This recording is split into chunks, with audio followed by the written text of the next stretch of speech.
All right, Miranda, the second lecture that we covered on Monday, the day you missed, was on complex numbers.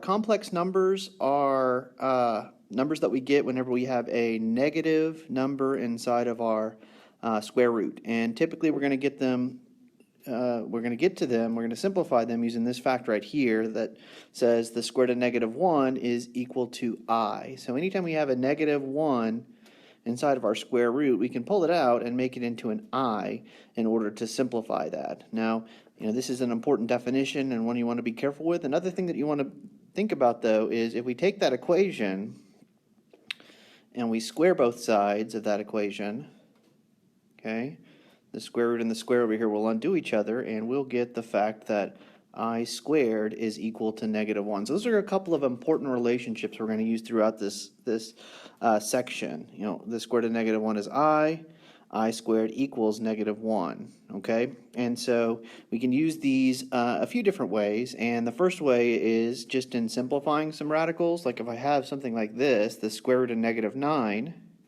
earlier in the module we just would have said that that's not a real number, and that's a true statement, right? But now that we know that the square root of negative 1 is equal to I, we can simplify it and we can get an imaginary number that's true for this, that simplifies this expression here, okay? And so you can think of this like the square root of negative 1 times the square root of 9, and the 9 is 3, and the square root of negative 1 is I. So 3I would be our simplified radical answer for that thing. Okay? Does that make sense so far? All right. We can also have this kind of situation where we need to simplify a radical that's not an exact perfect radical. And so this is just kind of a combination of the stuff that we did previously. The negative is no big deal to deal with here. Basically, if you have a negative inside your square root, what you're going to do is you're going to pull it to the outside of your square root. You're going to make it into an I, and then it's dealt with. That's all we've got to do there. And then we're going to deal with the rest of the square root like we've done in previous sections. So if I'm working with this and I'm looking at that 72, I'm thinking about it doing a prime factorization. So maybe I'll start there. I'll take my 72. 2 goes into 72 36 times. 2 goes in there 18 times. 2 goes in there 9 times. 3 goes in there 3 times. And 3 is 3 times 1. We're looking for pairs. So there's a pair of 2s and a pair of 3s in my prime factorization with a single 2 left over that did not pair. So when we're going to put this all together, we're going to pull a 3 out. Because we have a pair of 3s, we're going to pull a 2 out. Because we have a pair of 2s, we're going to pull an I out because we have that negative in there. And then we're going to leave a 2 in. So, the simplifying, not that much different. The answer is not real. It's this complex number, but the process is very similar. The only thing we're adding in is, you've got the negative in there, pull it out, make it into an I.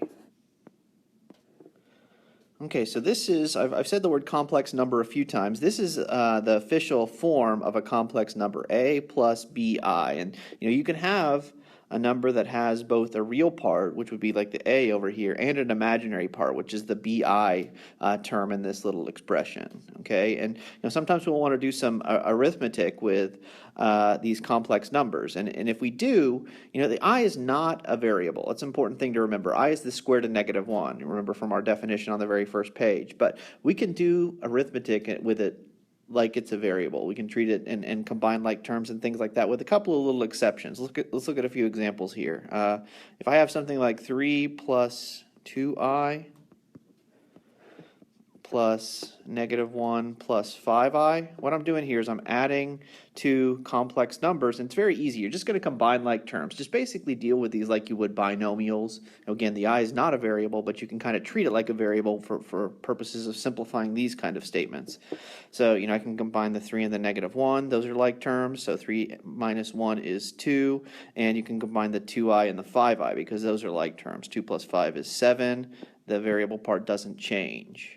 Okay, so if you're adding or subtracting, it's very, very similar to what you would do if you were working with binomials.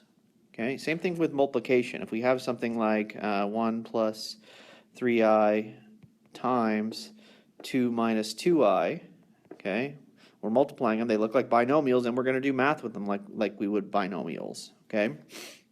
So I'm going to FOIL here, distribute this 1 to each of my terms. 1 times 2 is 2. 1 times negative 2i is negative 2i. 3i times 2 is 6i, and 3i times negative 2 is negative 6i squared.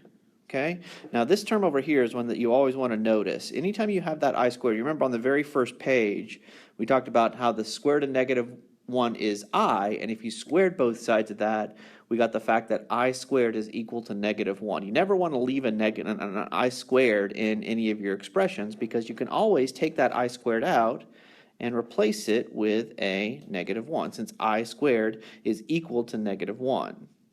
Okay? And so now we can go to simplify this. We should always wind up with complex numbers when we're done with our calculations here. Those middle two terms, we can combine those. That'll give you, 4i. And then, negative 6 and negative 1 is going to combine to give me a positive 6. And so 2 and 6 are like terms. We can add those. So 8 plus 4i is our simplified radical form there. Okay? So hopefully this is enough at least to get you a decent start when you're working with this complex number stuff. It's not as hard as it seems like it is. It's definitely a different idea that you may not have heard before, but you can do it. You just got to take your time and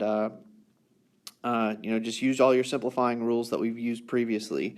But again, let me know if you have any other questions, and I hope you feel better soon.